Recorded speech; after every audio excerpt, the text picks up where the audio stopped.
ikaze kuri Niva Paula Vlog. Dukomeze rero na story yacu, ni episode ya 7 niyo tugezeho. Duherukanye muri episode ya 6 ubwo umusore John yari amaze kubwira umuzimu Stella amagambo maba mukomeretsa ubundi akigendera, ndetse byanatumye yumva yishinja icyaha. Byagenze bite rero? Turakomeje turacyari ku ruhande rwa John. Nyuma y'uko nkomeje kumushakisha ariko simubone, yarambitse umutwe ku modoka, numva amerewe nabi cyane kuko ninjye wari utumye agenda. Telefone yanjye yarahamagarwa ariko nkabura n'imbaraga zo kuyitaba, nyuma igacika ariko irongera irasona. Nuko nyikura mu mufuka ngo ndebe umpamagaye, mbona ni Jane, umukobwa twigeze gukundanaho ariko tukaza gutandukana. Naramufashe nshyira ku gutwi ndamubwira nti kuki urimo kumpamagara? Nakubwiye ko utagomba kuzongera kumpamagara. Nuko arambaza ababaye ati ubwo rero niba ibi urimo kunkorera nyuma y'amasezerano yose wampaye, wambwiye ko nkunda, kuki ukirimo kunyihunza ukana inyuma? Nuko ndamubwira nti noneho warabyizeye, ntabwo nkigukunda kandi ndeka rwose. Niba nkubwiye ngo umukino urarangiye, shyira amakarita hasi ubundi ubure, ndakurambiwe. Jane arasakuze cyane arambwira ati uri umuhungu mubi cyane, natekerezaga ko washakaga none warankinnye. Ubu urimo kumbwira ngo mbure, uragapfa ntabwo uzaramba. Nyuma yo kuvuga ibyo yarakubye, vanaho fone ku gutwi buhoro buhoro. Ako kanya numva irongera irasonnye, ntekereza ko ari we wongeye guhamagara. Ubwo ndimo kwitegura guhita mubloka ku murongo wanjye, kumva umuntu wari uhamagaye yari Beata, umukunzi wanjye. Nawe yari umukunzi wanjye, twari tumaranye icyumweru kimwe ariko nawe nari maze kumurambirwa. Duhura bwa mbere kuri hoteli ubwo nari nagiye gusura inshuti yanjye, niwe waje bwa mbere aramvugisha, ubwo njye nari ndimo kwitahira. Ntabwo yari mwiza cyane ariko bitewe n'ukuntu yari ameze iryo joro, nifuje kuko nakumva uburyohe bwe ubundi byarangira nkamuta. Ibyo nifuzaga iryo joro nabigezeho kuko twararyamanye. Twahanye nimero, musezeranya ko ningera mu rugo ndi bumuhamagare. Undi munsi nabwo yaje mu rugo iwanjye ndetse turongera turaryamana, ariko undi munsi naryamanye nawe bwa kabiri. Nari nahise murambirwa kuko nibwo nahise mpura na Jessie mu kabyiniro. Jessie yari mwiza kandi akeye cyane, yahise ankunda akimbona, bityo nanjye mpita mfatiraho.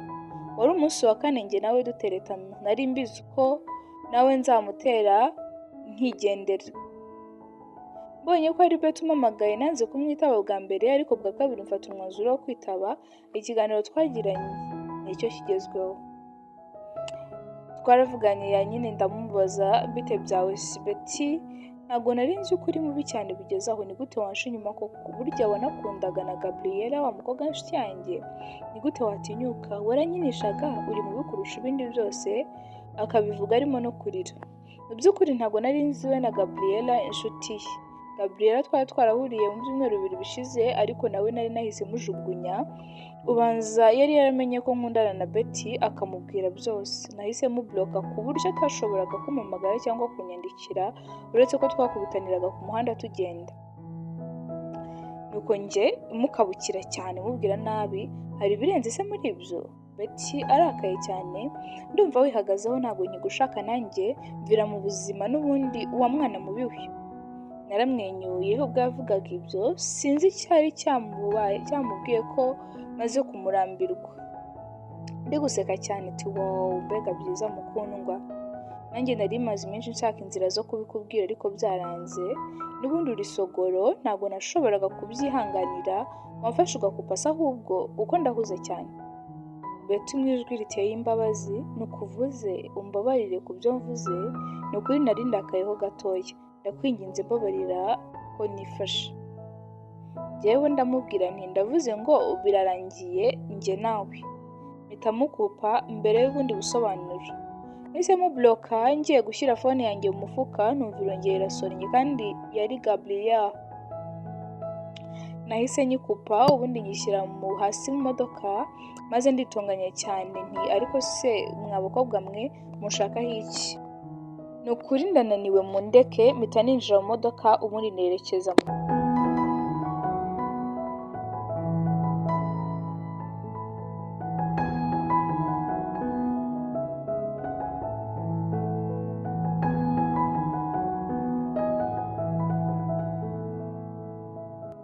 Ku ruhande rwa Stella nicaye ku musozi nitegereza ikirere n'ukuntu abantu barimo bagendagenda baturuka mu mpande zose, nahumekaga cyane ndeba nabi kandi irungu rinyishe.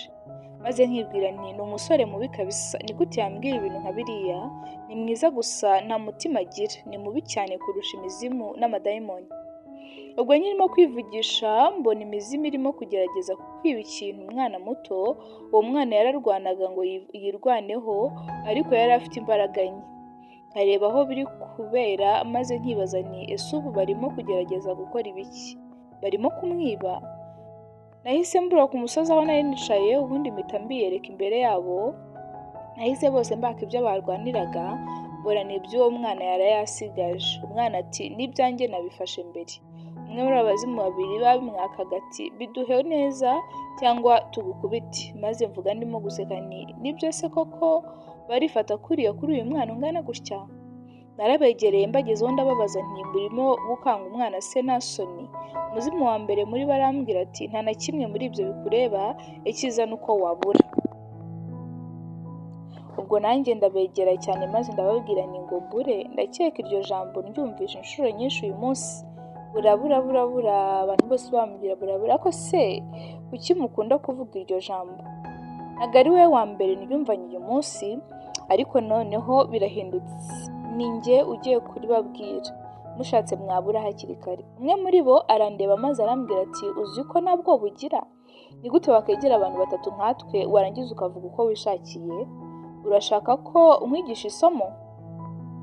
Arangije aranyegera mfata umusatsi arawukurura maze ndavuga nti ubu uri kumbabaza, rekura cyangwa se uze kwicuza nyuma.